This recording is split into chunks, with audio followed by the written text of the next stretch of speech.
Welcome back. You're still watching Morning Live. Now, South Africa has been battling the stubborn scourge of unemployment for almost 2 decades now, and 2022 has been no exception. The latest unemployment stats show that the country got a reprieve in the third quarter of 2022. South Africa's unemployment rate decreased by 1% from 33.9% in the second quarter to 32.9% in the third quarter. Economists advise that while the country needs aggressive ways of accelerating economic growth, individuals need to find strategies that will give them the required skills, including embarking on small business development. While strategy director at Yellowwood and Ntombizamasala Hlophe joins us on Zoom to have a conversation on skills and opportunities that the youth and the unemployed can consider looking into. Ntombi, a very good morning to you. A warm welcome to Morning Live. I suppose where we should start is your assessment of skills in South Africa versus the industries. Yeah, I think, Lebo, we've had the conversation, as you say, over the past 2 decades extensively. And we've all been kind of sitting, watching the gap between what skills we have and what industries we actually put and make money out of just grow. And the nature of how the skills that are in demand or the economies that are in demand has really actually not matched what we've been prepared to do. And I think, in honesty, we're now at the point where a lot of what we've been concerned about is actually now our reality. And I think that this is actually now it feels very much like a make or break point where we have to get past a lot of the rhetoric. We've got to get past a lot of the projecting doom and gloom and really get into a lot of pragmatism. Get a lot more localized, get a lot more specific about what we mean when we say we want to turn around unemployment. And secondly, that we have to get serious about who needs to turn around unemployment. But the reality is that we can't hide the fact that the people who are hiring claim that they don't have the skills available to them.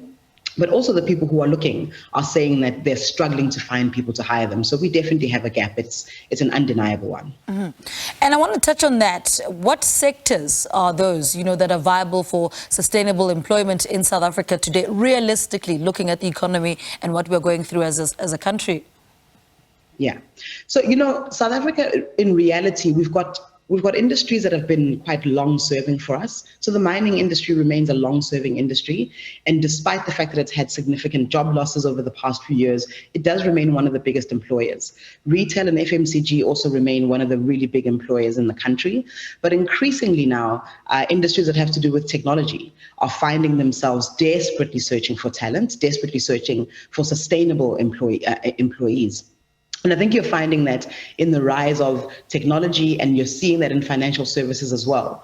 The challenge there is that these are incredibly specialized skills, right? There isn't a lot of space for skills that are quite basic or manual or almost logic-based, almost like basic understanding-based. And that's really the problem that we have, is that we have a lot of people that we believe are largely basic knowledge understanding based, largely people who can only do a certain kind of manual work, and yet we need a lot more specialized skills. We need a lot more people with the abilities towards tech, towards engineering in some instances, and a far more future-led perspective in terms of the skills we need versus what we actually have. And what role does government then play in that, in the creation of the jobs, in opening up the industries like the technology that you were talking about? Yeah. I mean, I think largely the role we think should probably remain the same, right? Essentially, government's role is to make the environment viable, right? Whether it's by making it easy to start a business, easy to maintain a business, incentivizing businesses to trade in specific ways, incentivizing businesses to hire certain kinds of people. Government's job is to almost create the playpen, right? Their job is to make sure that we all have a passport to play and that we can actually trade with each other, if our presumption is that we live in the kind of society that we do.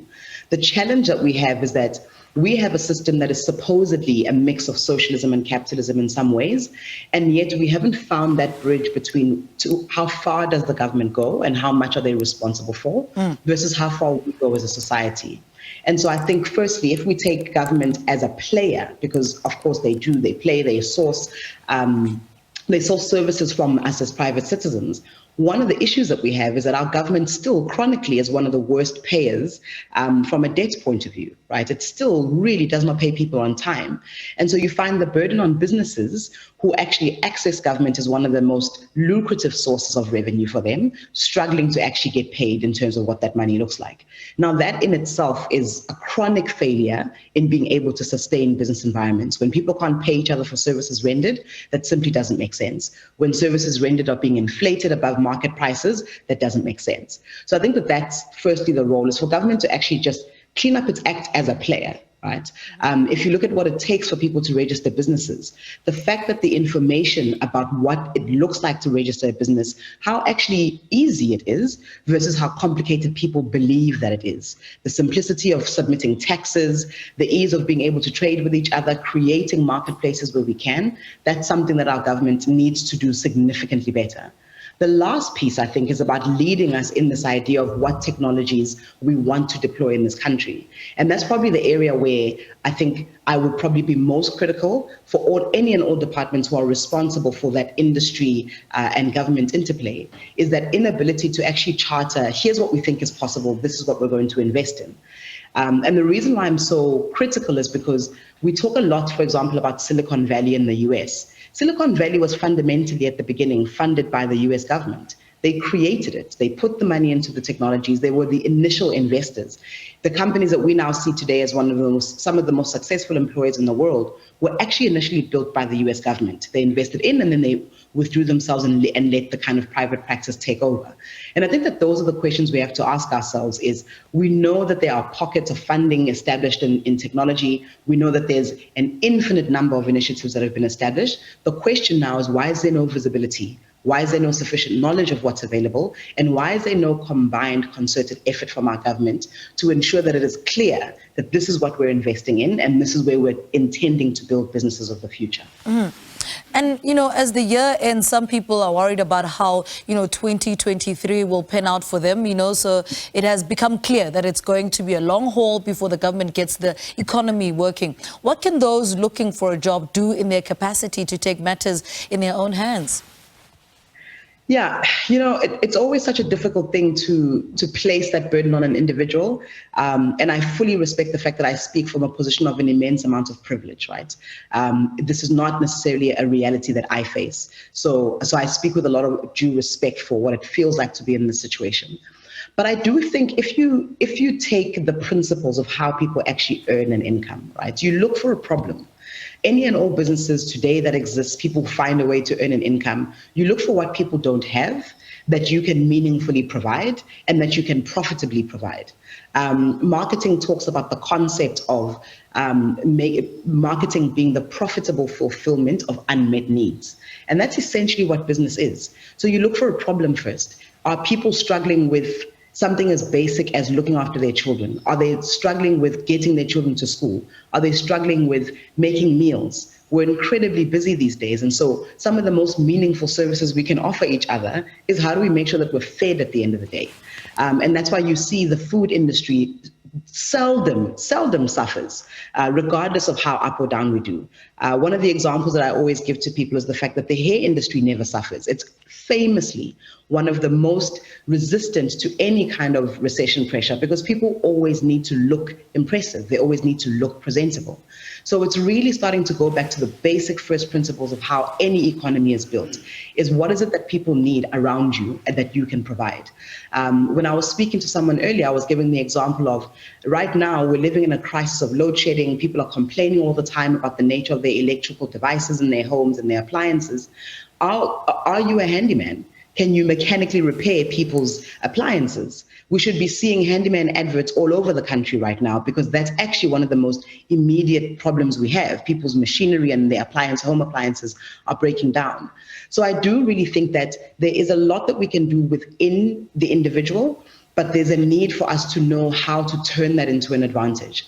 And I think perhaps that's probably where we need to be most helpful. When I think about the small business sector is how do we help people formalize? How do we help people move like a business as opposed to seeming like hustle or seeming like a side piece job, looking more and more like the real reputable businesses that people are willing to trade with, who have an ability to build a customer base.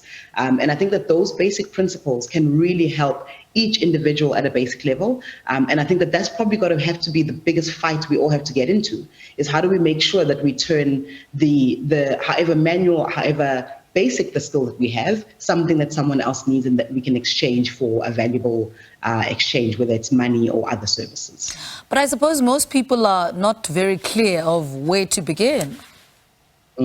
Yeah, absolutely.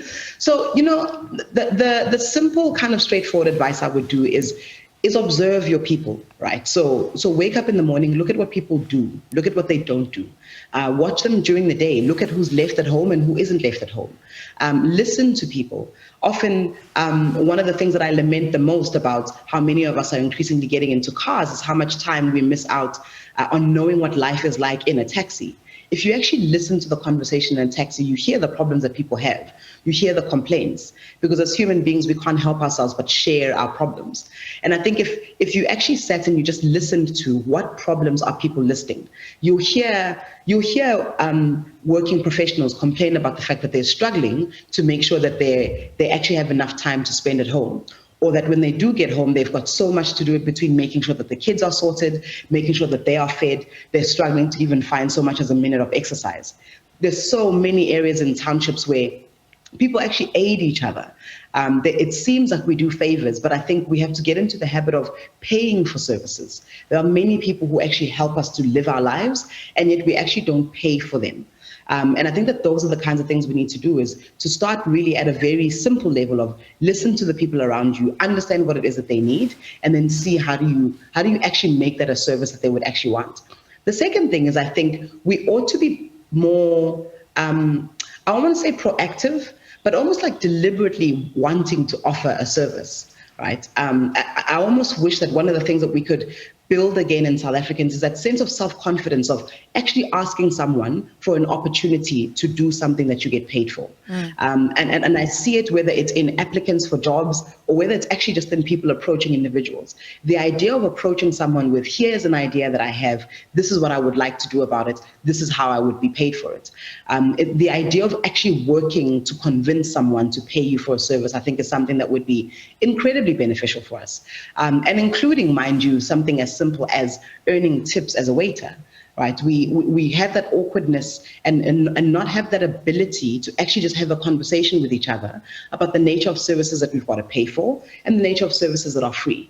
And I think that idea that we don't pay as a favor, but we pay as an exchange of services, I think is certainly a culture and a behavior that we can all contribute to see the people who are guarding our cars, for example, as people who are providing a service. We know we live in a country where crime is immensely increasing. And so that person who actually does assist you is offering you a service. And I think that that's the ways in which we can get the culture of exchanging with each other, the culture of not doing each other favors and rather actually investing in the services that we respectively provide. Let's touch on 2023. I mean, what will the workplace look like when South Africa has fully, immersed itself in the 4IR path? We're going there, we're moving there. I mean, we're not even going into the banks anymore, into the bank branches anymore. We're banking on our phones because that's how fast technology is moving. What does that mean for a workforce in South Africa? I think perhaps my greatest fear is that 2023 is likely to be an incredibly tough year for those in the workforce and those who aren't in the workforce. And for me, I think for a primary reason, I think the really big challenge is that a lot of how we see the world as South Africans is actually based on fear. We have absolutely no idea of what to anticipate. We don't know what will get worse. We came into 2022 with a view that perhaps we had COVID behind us, but none of us anticipated that load shedding would get as bad as it did. And so I think when we start to think about technology and 4IR, it actually becomes a really difficult thing to bank on.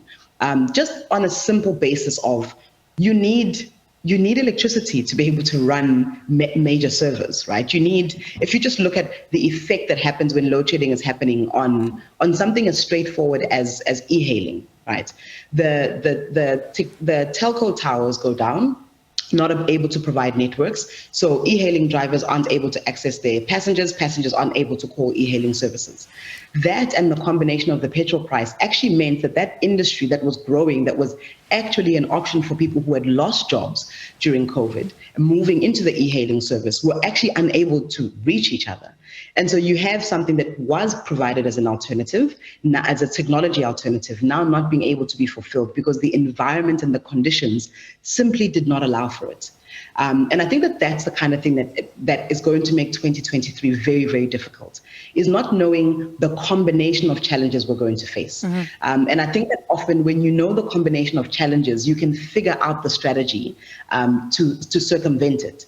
And I think that that's one of the most disheartening things, is that we're going to spend so much time responding to a challenge, whichever one is thrown at us, that we won't have had the opportunity to go, right, what is the best solution for a world where the petrol price is high and we have load shedding and people are struggling to contact each other? How do we resolve that problem?